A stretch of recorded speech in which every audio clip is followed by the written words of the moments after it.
Biarlah Allah Roh Kudus turun di tempat ini, menguasai hati, pikiran, dan hidup kami, agar boleh menjadi tempat yang terbaik untuk persemaian kebenaran firman-Mu. Hormat kemuliaan hanya bagi-Mu ya Tuhan, yang begitu mengasihi kami, melebihi kasih siapapun. Oleh karena itu Tuhan, tidak ada alasan bagi kami untuk tidak tunduk dalam hadirat-Mu dan mengundang Kau hadir untuk membuka isi hati-Mu kepada kami semua.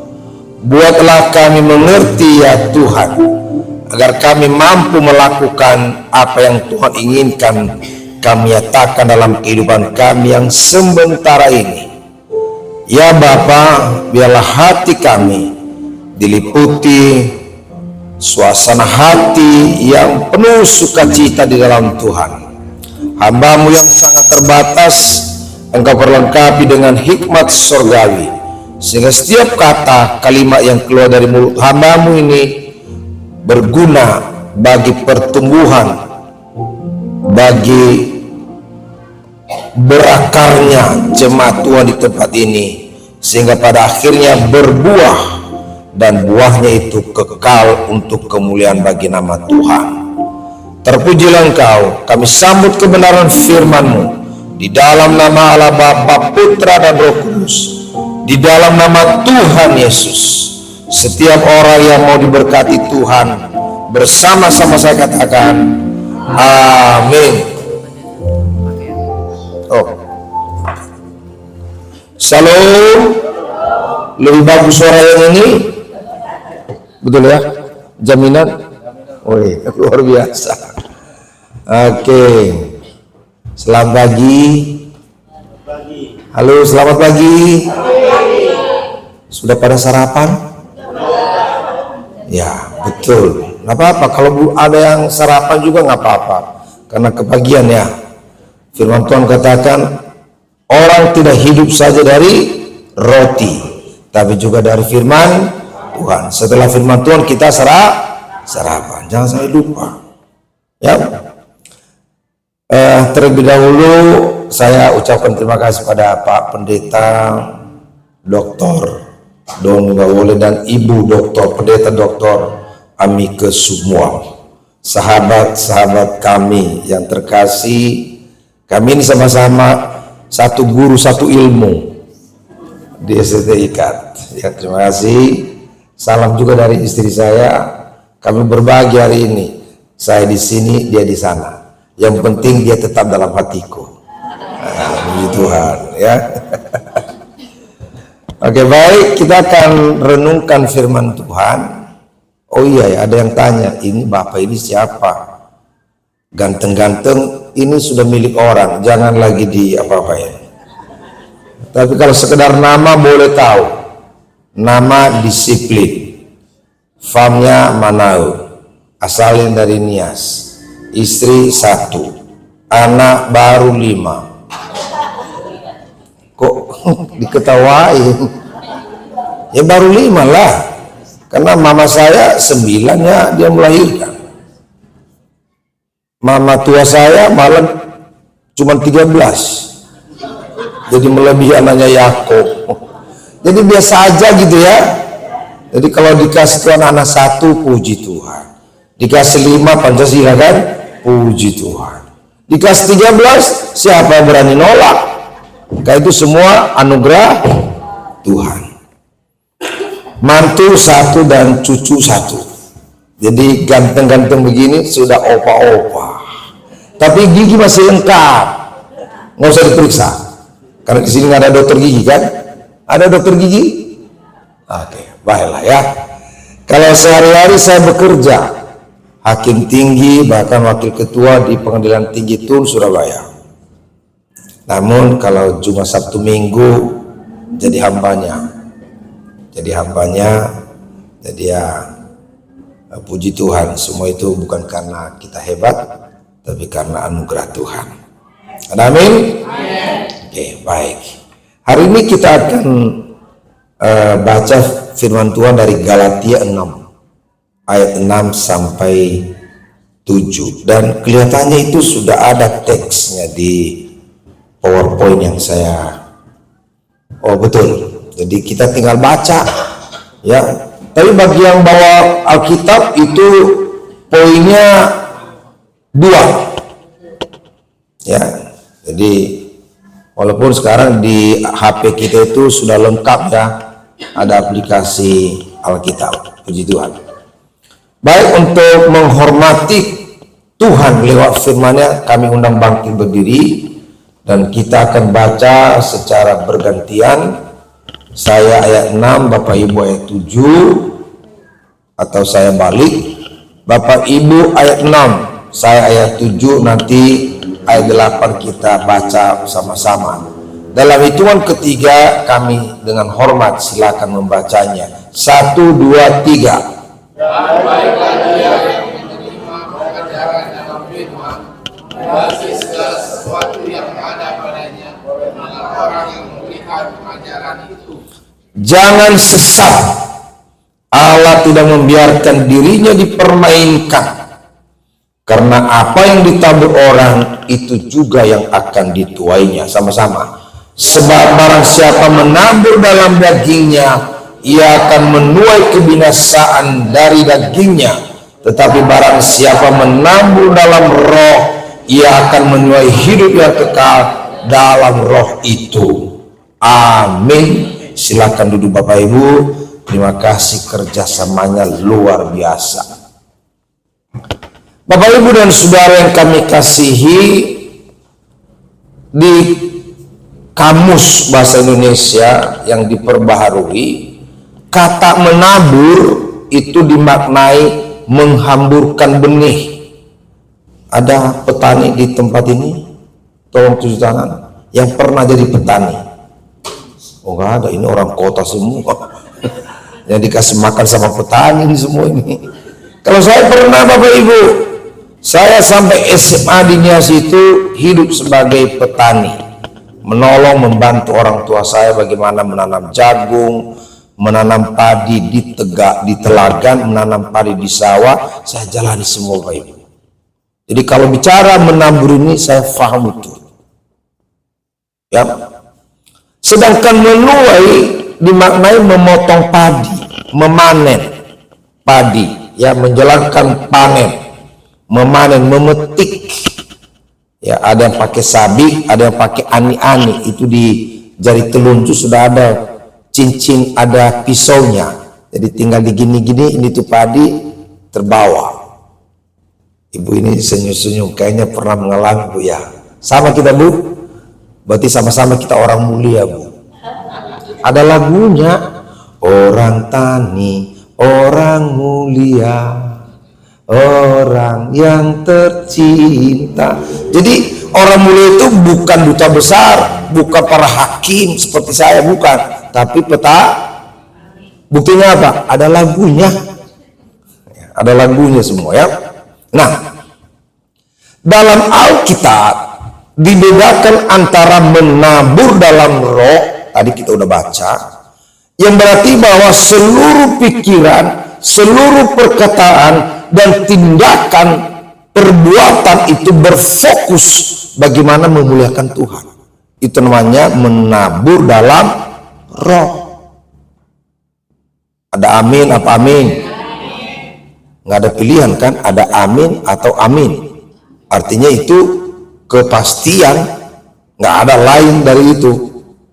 Ada amin? Amin. Mantap ya. Nah, berbeda dengan menabur dalam daging, yang berarti kita terus memupuk dan hidup dalam kecenderungan dan keinginan kita untuk berbuat dosa. Nggak pikiran kita, nggak perkataan kita, nggak perbuatan kita, pokoknya penuh dengan keberdosaan. Dan itulah dunia yang sedang menuju kepada kebinasaannya.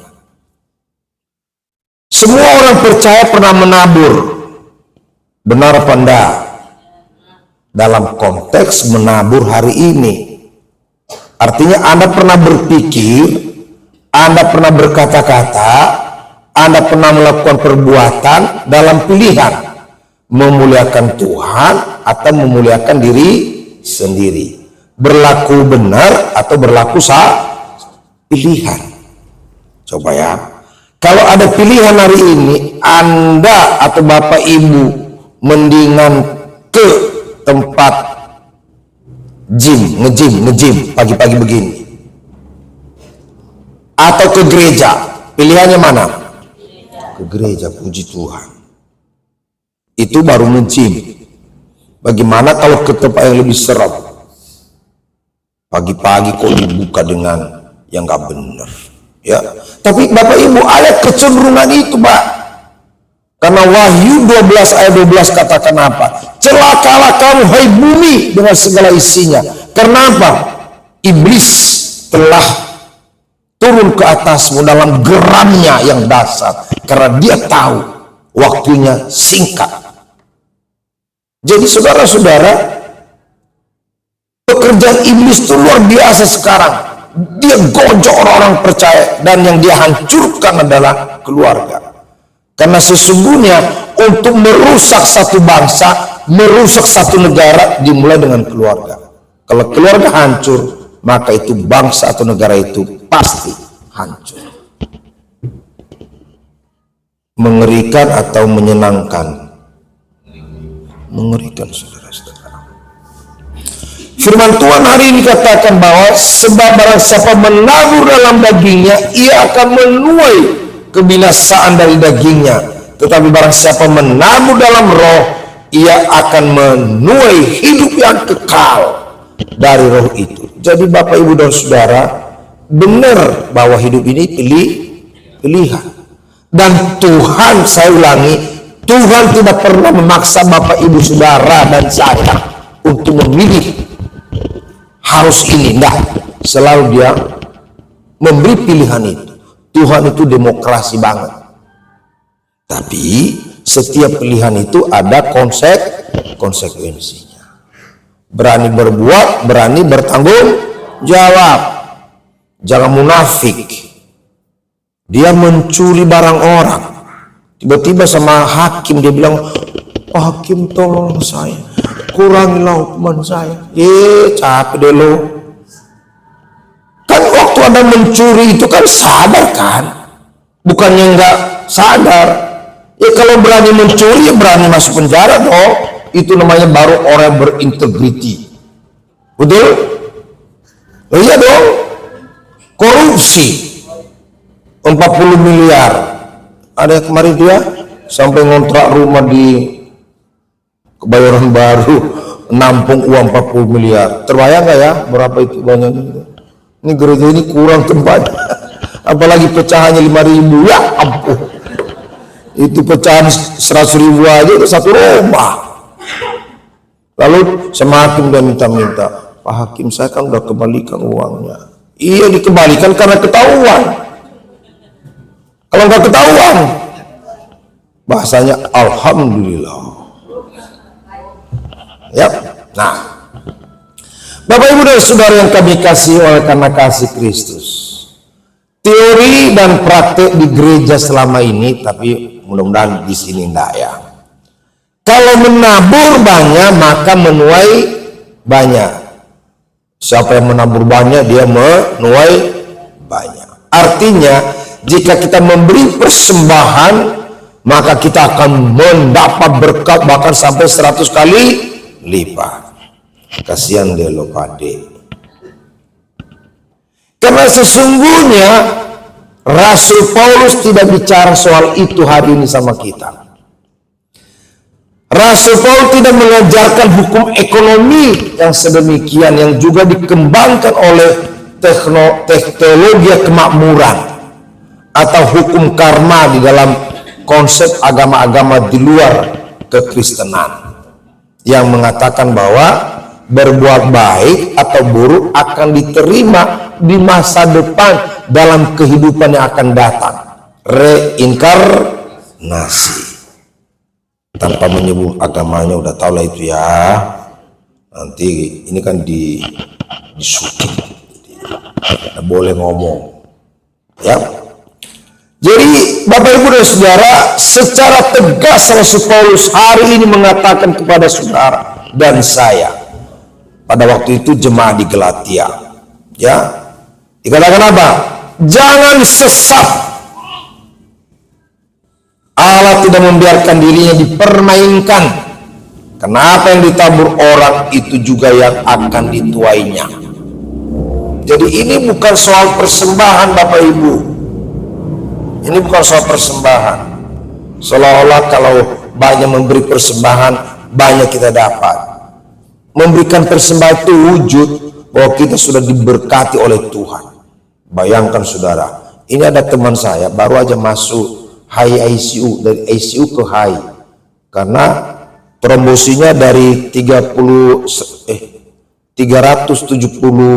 kali 500, 370.000 turun ke 173, turun jadi 23, turun dari 18.000 terakhir 13.000 Bapak Ibu.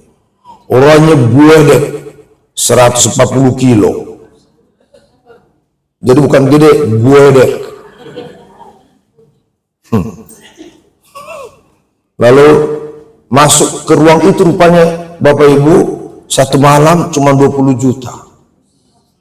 Karena ada oksigen yang harus dimasukin. Rupanya mahal oksigen itu ya. Mahal Pak. Tapi ternyata kita gratis dikasih Tuhan ya. Tepuk tangan dulu buat Tuhan. Jadi hari ini ternyata oksigen kita kalau di rumah sakit 20 juta per hari. Umur Pak Robert berapa Pak? Berapa? 64 kali 365 kali 20 juta. Kalah nggak yang 40 miliar kemarin tuh ya? Kalah ya? Kalah. Itu baru satu. Belum jantung kita, belum ginjal kita, belum. Coba sekarang apa itu pembersihan darah itu apa namanya? Cuci darah. Kalau cuma sekali seminggu, kalau 2 kali, kalau 3 kali, ya ampun. Ternyata luar biasa, kesehatan itu mahal ya. Maka bersyukurlah kita Bapak Ibu. Jangan hitung-hitungan mau mengasih persembahan aja, mampir ke warung dulu, pecahin uang. Capek deh lo. Terus mau kasih perpuluhan ini, pakai kalkulator udah 1, 2, 1 di sini, 1 di sini. Hitung-hitung dulu. Wah ini kalau ngasih perpuluhan, ya ampun, gede banget ya, 5 juta karena gaji 50 juta. Tobat, dulu waktu gajimu 5 juta kan perbulannya berapa? 500.000. Hidup nggak? Hidup. Sekarang 50 juta gajimu karena Tuhan mengasihimu. Terus itu sama Tuhan. Ingat aja bahwa waktu gaji 5 juta kita hidup. Berarti kasih 50 juta masih bisa hidup nggak? Ya hidup harusnya Pak. Jangan pakai kalkulator sama Tuhan. Karena firman Tuhan katakan, hai penipu, kita penipu Pak, kalau nggak kasih perpuluhan. Penipu. Maka apa kata Tuhan? Bawalah seluruh persembahan persepuluhan ke perbendaharaan gereja, supaya ada tersedia makanan di rumahku, kata tuh, supaya apa? Para imam bisa makan. Para anak yatim piatu bisa makan, janda miskin bisa makan, orang asing di rumah kita bisa makan. Tapi apa kata Tuhan? Ujilah aku, kalau aku tidak akan buka tingkap-tingkap langit, supaya hidupmu berlimpah. Jadi sesungguhnya Bapak Ibu, pepatah lama yang mengatakan hemat pangkal apa? Itu pret. Gimana mau kaya? Makan aja terancam. Jadi sesungguhnya kembali ke firman Tuhan. Kalau mau hidup berlimpah, lakukan firman Tuhan. Ada amin? Jadi bawalah perpuluhan di rumah Tuhan di sini. Amin. Jangan ke diskotik. Bayar pajak boleh, itu sebagai warga negara. Tetapi bawa perpuluhan itu bagian yang harus dikembalikan kepada Tuhan. Ada amin? Kok nggak semua aminnya? Kayaknya masih pakai kalkulator juga ini. Ada amin? Nah, udah keras suaranya baru amin. Biasa aja kali. Jadikan gaya hidupmu. Saya mau bersaksi Bapak Ibu. Waktu kami di Sidikalang, saya pernah tugas hakim di Sidikalang. Gaji kami berdua istri itu kalau di total itu 760.000. Tapi perut yang mau diisi saya, istri, anak 2, mertuanya istri 2, mertuanya. Iparnya istri saya itu juga 2 ikut. Ponakan dari saya 2, berapa itu? 11 orang saudara. Gaji 760. Cukup gak? Sampai ayam bertanduk gak cukup, jangan bilang bualah. Nggak akan dapat, mau makan tempe, bahkan sisa tempe pun nggak cukup. Maka 5 tahun saya di Sidikalang jujur hidup dari gali lubang tutup lubang. Luar biasa, sakit. Dan berantem kami sama istri. Mau ngusir mertuanya kan nggak mungkin, takut dia sama saya. Tapi orang tua ini juga gimana ya, seneng ikut anak. Tahu siapa mertuanya istri saya? Alah, bapak ini terlalu vulgar nih. Ya iyalah, siapa lagi? Tapi puji Tuhan Pak, 4 tahun 8 bulan di Sidikalang akhirnya kami lalui. Dan masih ada utang Bapak Ibu. Saya pindah ke Lampung itu ada utang di BPDSU, ada utang di BRI. Saya pindah itu bulan Juli, bulan Oktober ada KKR. Pembicara itu Dr. Royandi Hutasoe. Sebetulnya kita lagi mau cari makan di Panjang, di daerah Bandar Lampung. Tapi kok spanduk KKR, hadirilah KKR, hadiri KKR. Ada spanduk di mana-mana. Jadi habis makan Bu, barulah kita ke situ. Puji-pujian sudah lewat. Firman Tuhan sudah seperempat jalan. Tapi begitu kita masuk, khotbahnya bilang begini, siapa yang pernah menipu Tuhan? Tunjuk tangan ke atas. Ya siapa yang berani menipu Tuhan? Terus dia bilang begini, sudah menipu Tuhan, bohong lagi. Ya. Terus saya bilang sama istri, wah ini nggak benar nih, kita pulang. Kata istri saya, enggak udahlah kita cari tempat aja lah. Itu aneh Bu, ada lebih 2.000 manusia di dalam itu. Siapa perusahaannya yang bangkrut? Wah, 7 tangan, hampir semua.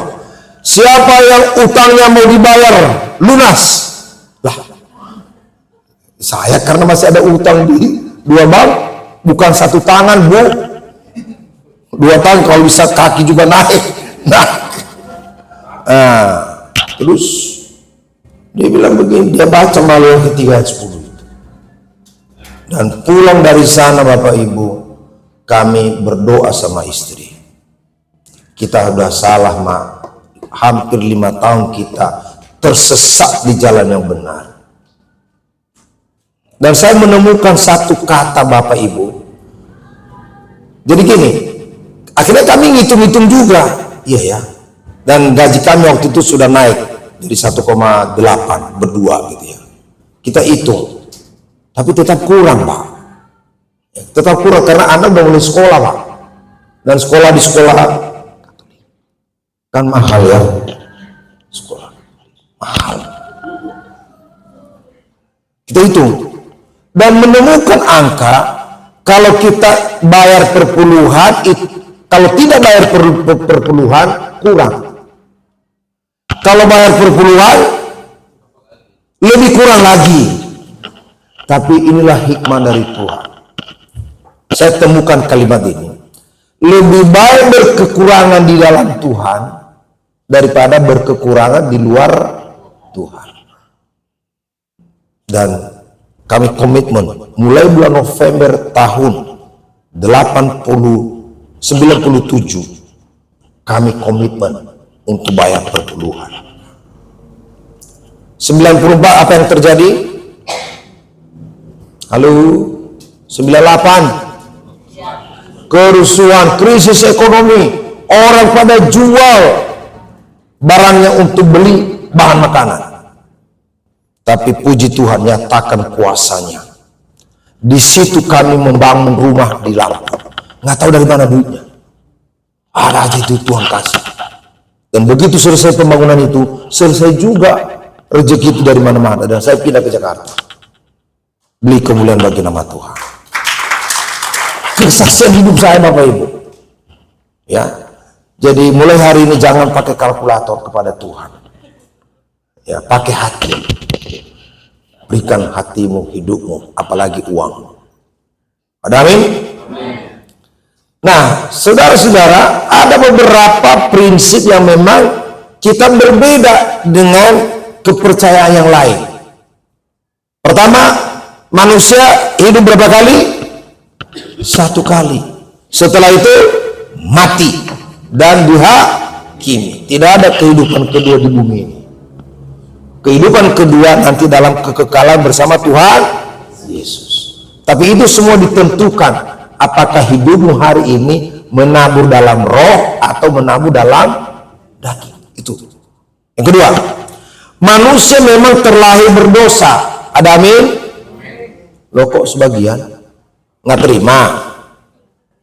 Harus terimalah, karena kita ini adalah turunan Adam. Adam jatuh dalam dosa, maka membawa dosa bagi setiap manusia. Makanya laki-laki kerjanya kerja keras sampai berkeringat. Perempuan kalau melahirkan pakai sambil joget enggak sakit. Itu akibat dosanya Adam. Terima apa enggak? Puji Tuhan. Manusia berdosa dan tidak ada yang baik. Karena firman Tuhan katakan semua orang telah jatuh dalam dosa dan kehilangan kemuliaan Allah. Dan akibat dosa apa? Maut. Ya. Dan lahirnya Yesus di muka bumi ini untuk menembus saudara dan saya agar tidak mati karena dosa kita. Tetapi genap firman Tuhan bahwa akibat dosa adalah maut. Yang menikmati kematian itu seharusnya kita, tapi dia menggantikan kita. Dia tergantung di tiang salib. Dia menyerahkan nyawanya untuk tebusan sehingga Bapak, Ibu, dan Saudara dan saya terbebaskan. Ada amin?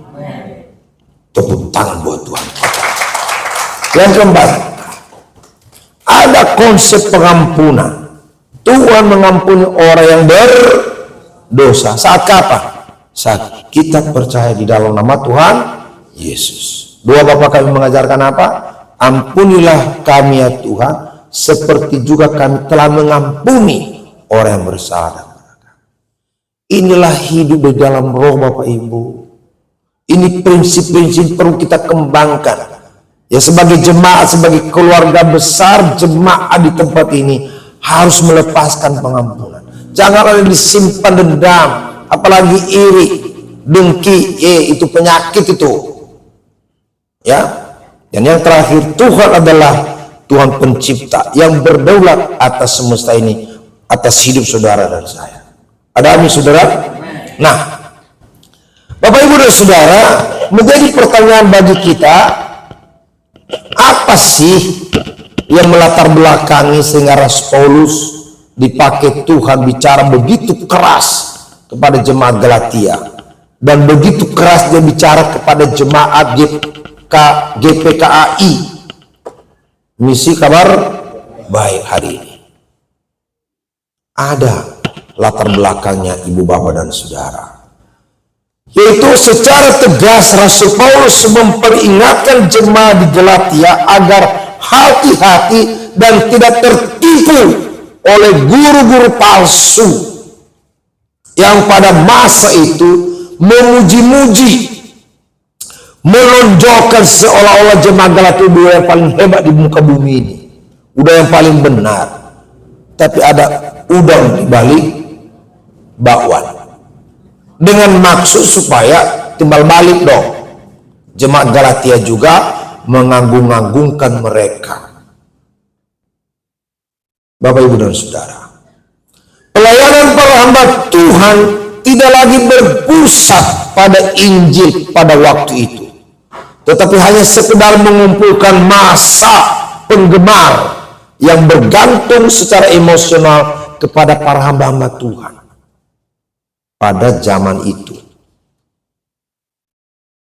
Pelayanan palsu tidak berfokus pada Kristus dan anugerahnya, melainkan kepada orang pemimpin, ya para rasul pada masa itu. Jadi bergeser, ya itu yang disebut menabur dalam daging. Jadi ternyata menabur di sini bukan bicara persembahan. Kalau itu mah udah tuntas, udah selesai. Sebagai orang yang sudah mendapatkan kasih karunia Tuhan, itu sudah harusnya menjadi gaya hidup kita. Nggak usah pusing mampir ke warung hanya untuk menukar duit. Malu dulu. Berikan yang terbaik, karena Tuhan sudah memberikan yang tepuk tangan, jangan ibuin sendiri, tepuk tangan yang meriah. Ya. Jadi seharusnya Bapak Ibu dan Saudara, pelayanan itu berfokus pada Injil Kristus, ya, sehingga akan membangun kehidupan saudara dan saya, akan bertumbuh, berakar dan berbuah, sehingga kursi-kursi yang kosong ini akan terisi. Karena apa? Lewat pikiran kita, lewat omongan kita, lewat perilaku kita akan disenangin orang, sehingga yang belum mengenal Tuhan akan penasaran. Bagus banget ini kehidupan Pak Robert. Nah apa sih? Nah dia pengen tahu Pak, sehingga antusias untuk belajar, mencari tahu siapa Kristus di dalam hidupnya Pak Robert misalnya. Ya, maka secara tegas Rasul Paulus katakan di ayat 7 tadi, jangan sesat, Allah tidak membiarkan dirinya dipermainkan, karena apa yang ditabur orang itu juga yang akan dituainya. Jadi sangat jelas Bapak Ibu dan Saudara, ketika hidup kita berpadanan dengan firman Tuhan, maka yang kita akan dapatkan adalah kehidupan yang kekal. Tapi kalau hidup kita berpadanan dengan dosa dan dosa lagi, tunggu tanggal mainnya. Kita akan selesai dalam kematian abadi dan tidak ada waktu penyesalan lagi. Selesai. Karena itu apa yang ditabur orang itu juga yang dituainya. Alkitab menggunakan istilah bercocok tanam karena sesungguhnya seorang petani tidak sembarangan menabur Bapak Ibu. Saya orang tani, kalau sudah bulan Juni ini saat menabur di sawah, lewat nanti dimakan hama wereng, dimakan burung pipit. Kalau burung pipit, ada sekarang burung yang paling ganas merusak padi orang, tahu nggak? Namanya agak kudus, burung gereja. Jadi saya sebagai petani paham betul karakteristik antara burung gereja dengan burung pipit. Burung pipit itu kawanan. Jadi satu terusik, dia akan lari semua, bisa ribuan itu. Burung gereja, dewe-dewe, satu kesentil, dia lari, yang lain tetap. Memang teguh bener hatinya untuk makan padi orang. Inilah bedanya burung pipit dengan burung gereja. Nah semua indah pada waktunya Bapak Ibu. Dan prinsip menabur itu apa yang kita tabur pasti itu yang kita, ya nggak mungkin saya tanam padi dapat ilalang, dari mana jalannya? Atau ilalang saya tanam dapat jagung, jagungnya lagi jagung manis, itu mujizat itu. Nah jadi Rasul Paulus menggunakan kata menabur supaya dekat dengan kita bahwa sesungguhnya hidup kita pun sebagai orang percaya harus disiplin seperti petani. Di kampung saya jangan aja menanam pohon kelapa pada saat bulan lagi purnama. Nanti buahnya itu apa? Pecah, nggak utuh. Believe it or not, itulah alam. Semua ada waktunya. Di kampung itu nggak ada jam Bapak Ibu. Jadi kalau ke kebun, kalau kemana? Ke kebun. Makanya Bapak Mama saya itu setiap kali kami buka lahan itu dia tanam pisang kepok di samping pondok. Nah kalau lagi suasana gelap, nggak ada matahari, kan nggak ada jam di kampung kan, maka lihat aja jantung pisang, tak sekali, itu jam 3.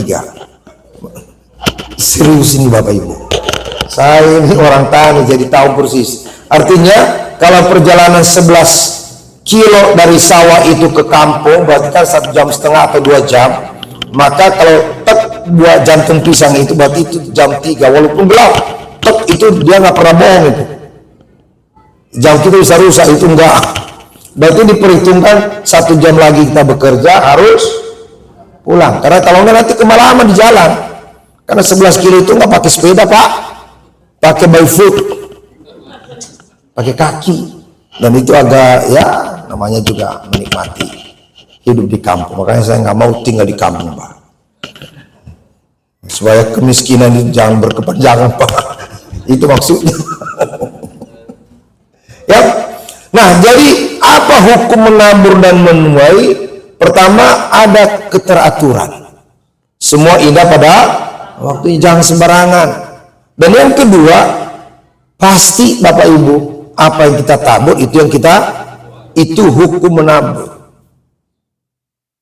Ya, jadi kalau kita datang ke gereja itu juga ada waktunya. Apa ibadah jam berapa tadi? Jam 7.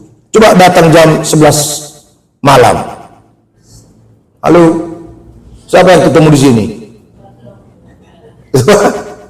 Nah, itu. Jadi semua indah pada waktunya dan hukumnya pasti. Ya. Nah, Bapak Ibu dan Saudara, ayat 8. Jadi ini SGC. Sebab barang siapa menabur dalam dagingnya, ia akan menuai kebinasaan dan dari dagingnya, tetapi barang siapa menabur dalam roh, ia akan menuai hidup kekal dalam roh. Bapak Ibu dan Saudara, sesungguhnya pusat kehidupan setiap orang adalah hati. Itulah sebabnya Tuhan memperbarui hidup saudara dan saya itu dimulai dari pembaharuan budi. Jadi manusia itu terdiri dari tubuh, jiwa, dan roh. Tubuh ini diperbarui dengan mandi tiap hari, betul? Apa enggak? Gosok gigi tiap, rambut disisir, dipotong, dirapiin, itu tubuh. Jiwa ada, di jiwa itu ada pikiran, ada perasaan, ada kalbu, keinginan, hasrat, cita-cita, di situ semua. Nah, lalu roh. Nah, Tuhan merubah hati kita, jiwa kita. Karena pusat kehidupan kita itu adalah di jiwa. Apa yang ada di hati kita itu yang terucap dengan mulut kita. Itu yang terucap di dalam pikiran kita. Itu yang terucap di dalam perilaku kita. Maka firman Tuhan katakan, hendaklah kau berubah, dimulai dengan pembaruan budi. Ya, supaya bisa membedakan yang baik dan yang buruk, yang berkenan kepada Tuhan, yang bertentangan dengan kehendak Tuhan. Ya. Jadi dengan hati yang baru, maka pikiran seperti apa yang kamu tabur akan berakhir ke jalan hidupmu setiap orang. Jadi ini pilihan hidup ini Bapak Ibu. Nah, mari kita lihat apa sih beda menabur dalam daging dengan menabur dalam roh. Menabur dalam daging adalah menabur pikiran, perasaan, perbuatan atau kedagingan. Seperti apa itu? 1, percabulan. Di sini tidak ada yang cabul otaknya. Halo? Betul? Coba dulu buka HP-nya. Masih buka-buka enggak situs yang buka baju orang yang setengah telanjang? Nggak ada ya? Nggak ada. Itu juga karena sudah diberantas sama Keminfo kan? Kalau nggak diberantas itu, saya ingat Pak, waktu saya jadi wakil ketua Petun di Bandung, Saya bilang, kok sibuk sekali orang ini, tekun sekali di meja kerjanya masing-masing. Tapi begitu saya panggil, mana kerjamu, hasilnya nggak ada. Akhirnya aku pasang CCTV tanpa mereka tahu. Nah, CCTV itu bisa ngejumpa. Ya ampun, ternyata yang dibuka di laptop kantor itu, yang dibiayai oleh kantor itu, ya ampun, ternyata lagi asik dia nonton orang nggak bener. Itu kerjanya, rusak otaknya, kan? Maka akhirnya saya, dan puji Tuhan, sekarang Kemeninfo itu rajin menutup. Dan itu setiap hari Bapak, itu ribuan situs-situs ditutup Pak. Itu aja kerjanya itu. Karena memang kecenderungan manusia di dunia ini yang jahat. Kecemaran, hawa nafsu, penyembahan berhala, sihir, perseteruan, perselisihan, iri hati, amarah, kepentingan diri sendiri, pencitraan, roh pemecah belah, dengki, kemabukan, pesta pora dan sebagainya. Itu adalah menabur dalam daging. Dibaca di Galatia 5 ayat 19 sampai 21. Terhadap semuanya itu kata firman Tuhan diperingati, ya. Seperti yang telah kubuat dahulu bahwa barang siapa melakukan hal-hal demikian, ia tidak akan mendapat bagian dalam kerajaan surga. Ada amin? Jadi jangan mimpi Bapak Ibu kalau masih mementingkan diri sendiri. Istilah saya sebagai petani masih pakai alat cangkul. Tahu cangkul? Halo? Nah, coba nyangkul gimana caranya? Semua buat siapa? Semua ditarik untuk diri sendiri. Egonya, kepentingan diri sendiri itu saja. Nggak mikirin orang lain. Jangan harap masuk kerajaan surga. Harusnya sebagai petani pakai apa? Sekop. Coba gaya kerja sekop gimana? Nah, berbagi kepada orang lain. Berbagi untuk pekerjaan Tuhan. Ya. Tadi saya lihat ini horden di belakang ini bagus banget. Kalau dibikin seragam Pak, dari ujung sampai ke ujung itu misalnya sama dulu. Baru di depannya pakai tanda salib. Cakep nggak? Kalau sekarang ini lagunya kayak orang Batak, meragam-ragam. Beragam-ragam. Setuju? Karena di gereja kita pun saya bikin Pak. Gereja di Lampung juga kita bikin. Nah, kemarin saya suka Pak Simon. Pak Simon juga beda-beda tipis. Rupanya GPKI itu gayanya seperti ini. Saya bilang, Pak Simon, kan bisa dipanggil tukang horden. Dia bikin aja dari ujung sampai ke ujung. Lalu supaya nggak kelihatan itu besi itu dikasih box. Ya kan? Cakep ya? Nah, baru di depannya itu agak dimajuin dikit, dikasih tanda salib. Kasih cahaya lagi kan? Bagus gak? Keren gak? Wis, mimpi saja jadi kenyataan. Ya, kita pokoknya urunan. Ya. Semua kita kerjasama ya. Siapa yang mau kerjasama dengan saya? Ayo. Mana lambai tangannya? Itu gak mahal itu, bisa kita selesaikan secara adat. Ada amin? Nah, ya. Nah, dalam surat Paulus di jemaat Filipi ayat 3 ayat 19 ditegaskan bahwa kesudahan orang-orang menabur dalam daging adalah kebinasaan. Ayo katakan kebinasaan 1, 2, 3. Dan kita nggak suka itu. Atau ada yang suka? Halo? Ada yang suka? Nggak ada. Kalau orang waras, orang normal nggak akan suka hidup dalam kebinasaan, tapi hidup dalam kekekalan bersama Tuhan. Ada amin? Dalam segala kemuliaannya. Tuhan mereka ialah perut mereka, itulah orang binasa. Kemuliaan mereka adalah aib mereka, pikiran mereka semata-mata tertuju kepada perkara duniawi. Dan saya bersyukur di sini tidak ada itu. Ada amin? Menabur dalam daging berarti kita terus memupuk dan hidup di dalam kecenderungan dan keinginan kita yang berdosa. Ya. Bagaimana dengan menabur dalam roh? Barang siapa menabur dalam roh, ia akan menuai hidup yang kekal dari roh itu. Waktu Bapak Ibu Saudara dan saya melakukan sesuatu yang baik, baik perkataan maupun perbuatan untuk memuliakan Tuhan, maka dengan kerja keras, bukan sekedar membuktikan diri kita adalah orang Kristen, ya performa gitu supaya nggak dibilang orang kafir, bahwa segala sesuatu adalah titipan Tuhan, maka marilah kita hidup tidak dengan pura-pura, tapi dengan integriti, dengan jujur di hadapan Tuhan. Kalau ada dosa yang sudah dan sering kita lakukan, stop, datang kepada Tuhan, akui dosamu, mohon ampun. Karena tidak ada pengampunan tanpa pengakuan Bapak Ibu. Dan tidak ada pemulihan tanpa pengampunan. Jadi pengakuan dosa, pengampunan, pemulihan, baru bisa Anda mengatakan Anda orang percaya dalam nama Tuhan Yesus dan beroleh hidup yang kekal. Selain itu jangan mimpi.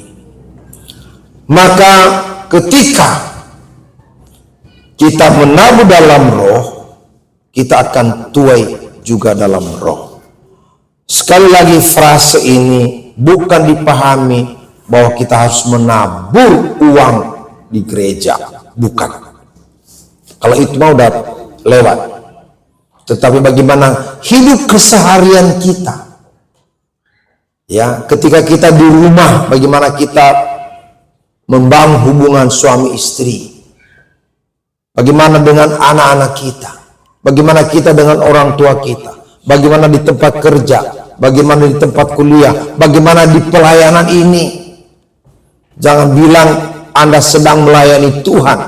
Kalau Anda khotbah, kalau Anda menjadi WL, jadi singer, bukan untuk memuliakan Tuhan, tapi supaya tampil, wow keren. No, jangan curi kemuliaan Tuhan.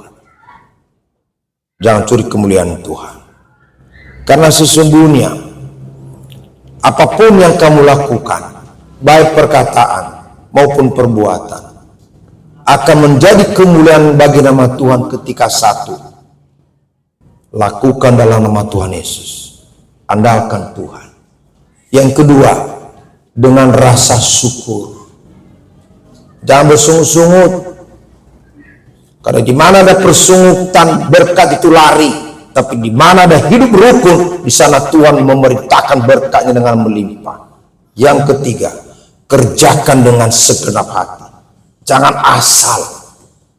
Ya, dengan sungguh-sungguh, dengan segenap hati. Itulah pelayanan, itulah pekerjaan yang sesungguhnya mendatangkan kemuliaan bagi nama Tuhan. Ada amin saudara? Sebagai mahasiswa, jadilah mahasiswa di dalam nama Tuhan. Belajar di dalam nama Tuhan Yesus dengan rasa syukur, sungguh-sungguh, dan Anda kerjakan itu bukan supaya dapat poin A,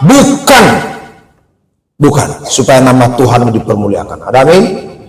Nilai A itu hanya bonus, tetapi apakah di dalam perkuliahanmu nama Tuhan dipermuliakan atau tidak? Ketika Anda nyontek, itu tidak memuliakan nama Tuhan. Ketika Anda menjual diri, mendapatkan nilai terbaik dari dosenmu, itu bukan memuliakan Tuhan, tapi mendukakan hati Tuhan. Itu fenomena-fenomena yang terjadi Bapak Ibu.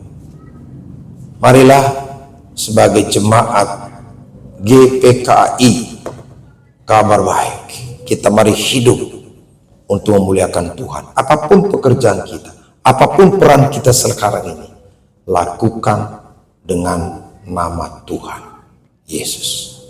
Kalau orang seberang itu selalu bilang, kalau kita dalam nama Tuhan Yesus, artinya kita mengandalkan Tuhan dan kita menyadari betapa kita lemah, tidak punya kekuatan, tidak punya hikmat, kecuali datang kekuatan, hikmat, kuasa daripada Tuhan. Ada amin?